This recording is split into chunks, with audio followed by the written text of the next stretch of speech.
I would love to introduce our first presenter, Lucy Wallace.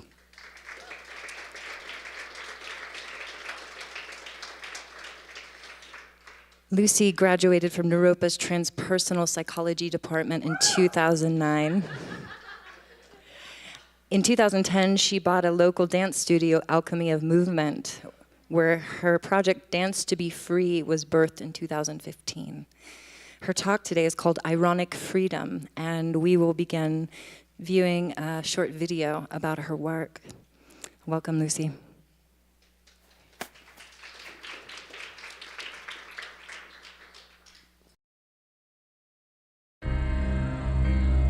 The judge basically said he was done with me. He was tired. We get forgotten. We're only on the news for the bad we've done, and then complete and utter devastation.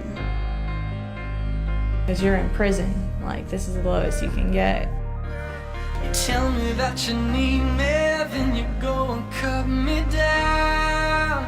But wait, you tell me that you're sorry, didn't think I'd turn around. You say that it's too late to apologize. It's too late. I said it's too late to apologize. It's too late. when I first got here, I was broken. It took me a while to find my footing. To go into the classes and learn the songs and get up there in front of people and teach them, then it just takes your image of yourself and your self-worth and raises it. Like dancing shows you can be beautiful. Dance when you're broken open. Dance if you've torn the bandage off. Dance in the middle of the fighting. Dance in your blood. Dance when you're perfectly free.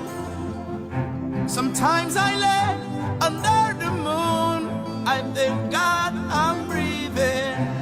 And I pray, don't take me soon, 'cause I am here for a reason. Sometimes in my tears I drown. With this, we get to give something back and to be more than our crime or more than our sentence, you know, because I'm a mom and I'm a sister and I'm a daughter.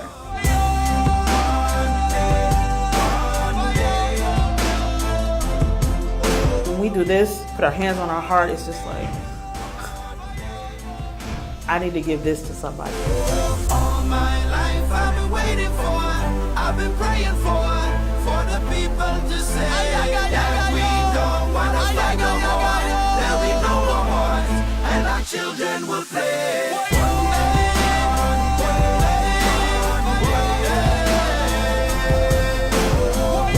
All are really strong, and you work as a team, and it shows how hard you have worked. It's been a real bright spot in my life.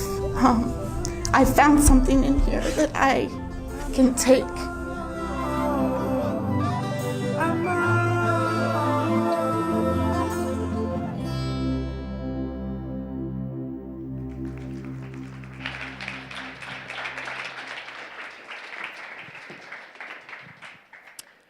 So, hello, thanks for having me. So most people ask, how did this come about? Like, how did you even have this thought or idea?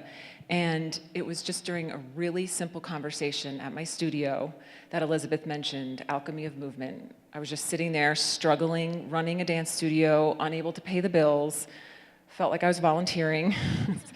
So my boyfriend said, what if you made Alchemy into a nonprofit? And I was like, I have no idea what that entails, even though it feels like it already is a nonprofit that I'm running. And then in a minute, this other woman walked in and I ran the idea by her and she said, what if you danced with women in prison and that was like a arm off of your studio? And I had the biggest sense of yes. And I am a very self-doubting person at times, so it was amazing to watch when the idea came. I was just like, this has to happen. And so as an alumni, I really want to make the point if you're like embarking on something new in your life. Like I had no idea what I was doing. I had no idea how to start. I didn't know how to run a nonprofit. I didn't have like a history of prison. I didn't have family in prison or a personal story. And I just like called the phone number on the website of Denver Women's Correctional Facility and literally just said, "Can I dance at your prison?" And the captain said, "Well, just become a volunteer." And I was like, okay. I mean, I was making it up at every step, and I still am. So I went to Denver Women's Correctional Facility down in Aurora. It's about 30 minutes from here. It's a huge 1,000 woman maximum facility. And I showed up in the gym after I got trained as a volunteer. I showed up, I put some Depeche Mode on. This is so random. And this woman was like, "That's my jam." I was like, wow. And her name is Michelle, and she's been at every class, and she is amazing. I have so many stories about Michelle. So I start dancing.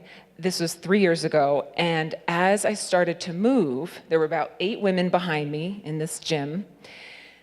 And this woman, as soon as I started to move, she said, "Oh, this is spiritual." And I was like, how did she get that? And she happened to be a lifer. And I was just amazed that she could get that this is not about exercise. And so that's something I really try to emphasize without talking about trauma a ton, but I really see it as so therapeutic. I don't want to present it to a bunch of women in prison as like, we're going to do dance therapy. So, you know, I weave in the Tupac, I weave in Beyonce, I make it a little badass, and then the guards just drop, and there's just a connection. So after 6 months of dancing every Sunday, we thought, what if we taught the women how to teach? Again, no idea how to do this. I just thought, let's try it. So we started teaching 5 women down in Denver. One of them was that woman, Michelle, and it went really well. So she started to hold the classes instead of me. Then I was like, well, what if we explore Pueblo, where there's a medium security women's prison? So just cold called Pueblo, and they're like, what? And I was totally nervous because I had no rapport, I had no relationship. I just arrived for a teacher training. And it was like 15 or 20 women, and I was so nervous. And they were so welcoming and so sweet. And I said, at that point, we were growing into Nebraska, which is where this beautiful video was filmed. I said, I'm so nervous to go to Nebraska, to the women. And they were like, why are you nervous? And they're like calming me down. So by that point, we realized we could go all around the country. So as of today, we're in technically 17 prisons. So it's been a huge growth in 3 years. So just a quick, what I do is I film myself at my studio that I used to own. I don't own Alchemy anymore. I film myself when I teach. I take that class, burn it onto a DVD, because this is old school. There is no internet access, there's nothing digital. And then I give the prisons about 150 songs and 150 routines. So they can do a whole class together in the gym before I get there. So I'm leaving tomorrow for prison in Virginia. So that prison got my DVDs 3 months ago, and they've been dancing to my image on a screen, which is so surreal. So by the time I get there, they know me. They're like, that's the DVD girl. And definitely feel like a little celebrity sometimes. Like I'll be walking around the courtyard of a prison, I'll hear like, is that girl? Weird place to be famous in. So after Nebraska went so well, and Nebraska has been incredible. The warden is so radical. She's so completely supportive. She was the first person to let me film. And I can't tell you how much mileage I've gotten out of that video. So once I could share that video and start publicly speaking, people started donating.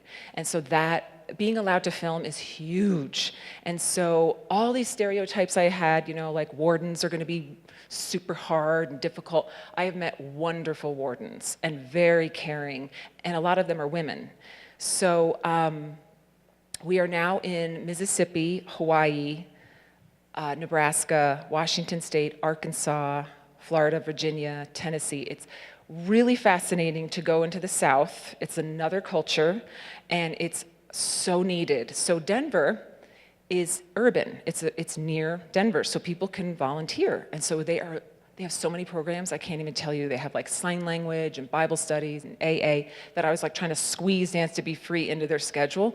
I go to Jackson, Mississippi, there is nothing going on. And it's so deeply needed and so rewarding. So it's rewarding to go into prison to begin with and to go where there's such a need.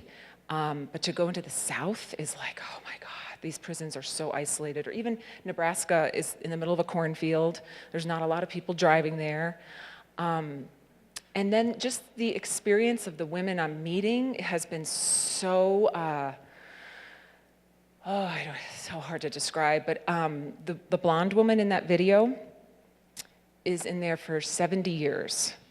And to talk, I've gone to Nebraska probably 5 or 6 times, so I've really gotten to know these women. And to just comprehend, like, you will never get out, you're gonna grow old here. It's confounding. And that she can be so, positive, doesn't even touch it, but she's so sane. And she did something horrible. And yet she's so relatable. And so each time I go, I don't often hear all of their crimes, but some of them. So in Jackson, where I just got back from, there was a famous case that happened where a woman committed a very violent murder, and the warden told us to look her up. And that was like after I had met her and seen she was so human. She was so sweet and so, again, relatable. So I'm having to face, like, what do I think of as a monster or someone who's done something horrifically violent? Like, can I meet that in me?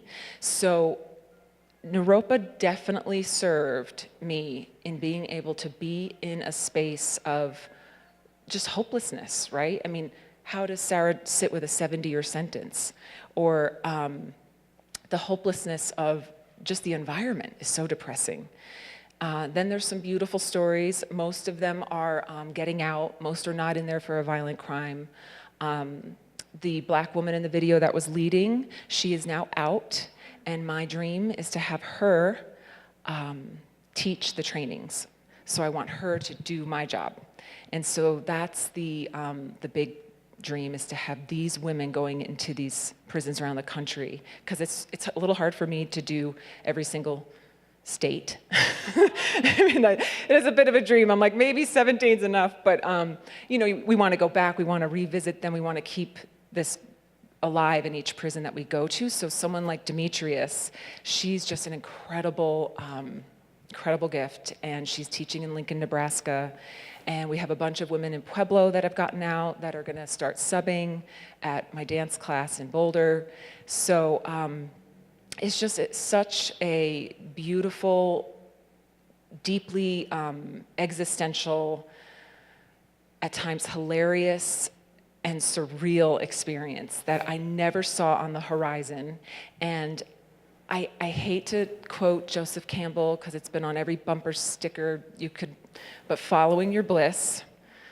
Yeah, I know, we've heard it so many times. But it really helped me. So I've been dancing since I was 8, and I just stuck with dancing. So it was just like, even after I got my master's, I was just like, I'm not feeling the one-on-one therapy fire. I don't feel inspired to work. For many reasons. I struggle with Boulder on a lot of levels in terms of our privilege here. I feel so,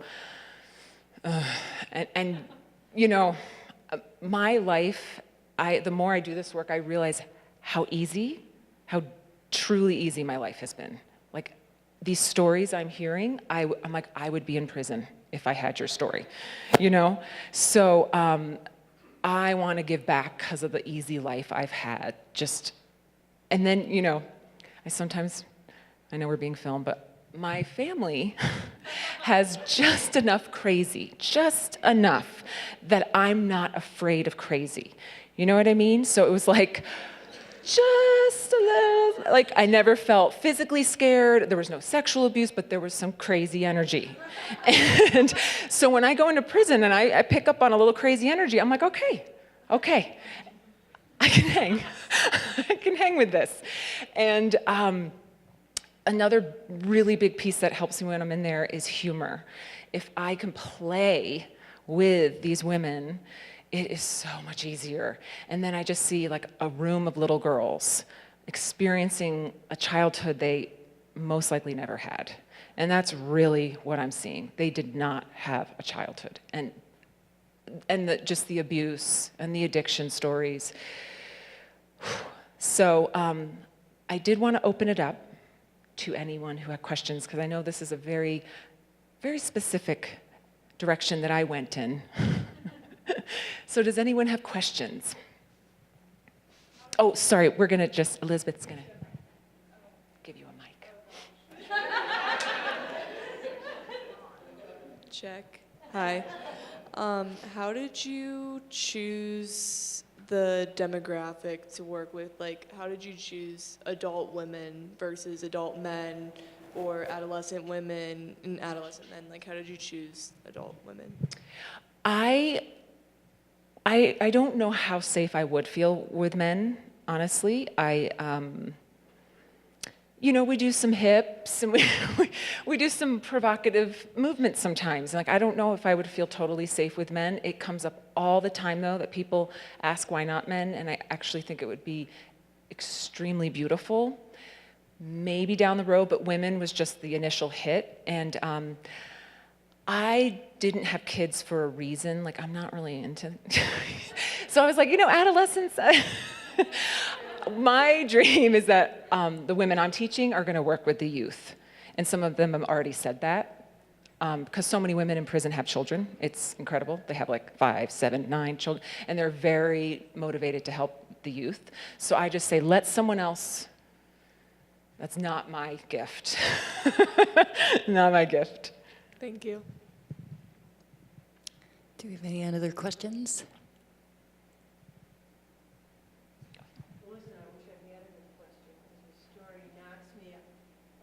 I wish I had a good question, because your story just knocks me out. And I wonder how, you can't take this grief home with you. That's such a great question. Thank great you point. for sharing. Yeah. It's so funny, the things I do obsess on in my mind and the things I don't. Or does anyone know Glennon Doyle Melton? Or she now goes by Glennon Doyle. She says, I can do the hard things, I can't do the easy things. And I so relate to that. Like, I stress out about ordering a latte. And then I'm like, I can dance with a murderer.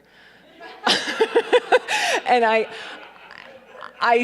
so there's some part of me that feels like maybe my almost deficits are serving me, if that makes sense. Or I think some part of me does put up some walls to the amount of devastation that I'm seeing and witnessing, but I don't take it home, and I can't describe how, because that's such a big, I go in with friends, I go in with board members, my boyfriend films, he's like, oh my God, like sometimes he just gets way overwhelmed, and I think because I'm always dancing, I'm always moving while I'm in there, and we make sounds, and we make faces, and we have them write, they write poetry, and they answer deep journal prompts. And so it's being processed, could be, but I don't think it's meant for everyone. But I look at my past and I see, even my ex-husband's like, this was meant for you. Like, I feel everything led to it. Like, I did elder care for 10 years, and that was very depressing and hopeless. And then I found humor, even in elder care. I would really try to just laugh with them, and but I didn't take home that heaviness either. But it's a great point. Right here. Great. Hi, again, that was amazing. Thank you so much for sharing. I'm interested in why you did the mindfulness-based transpersonal counseling program over the somatic counseling program. Very good question. I really like choreography. So my dance class is very choreographed, and I like free form, authentic movement. Just did not feel like a match for me. It just felt too woo-woo, you know? And I've been at Naropa for a long time. I got my undergrad and grad. So I'm a New Yorker, I'm a little cynical, and I was just like, I can't do the woo-woo. I gotta just have a little edge, and I think that has served too, you know, that I can bring in Tupac and pump my chest and stuff like it. I don't know if this population could handle too much woo-woo. You know what I mean? They really smell for inauthenticity. They're just like, you know, like at one point my boyfriend like made a face and one of the inmates was like, what was that? Like they're on to you with realness. But that's a great question. I know, I've been dancing since I was 8. I'm like, why didn't I do the somatic? How are we on time? We good? We're good. Oh, okay. Thank you. Thank you so much.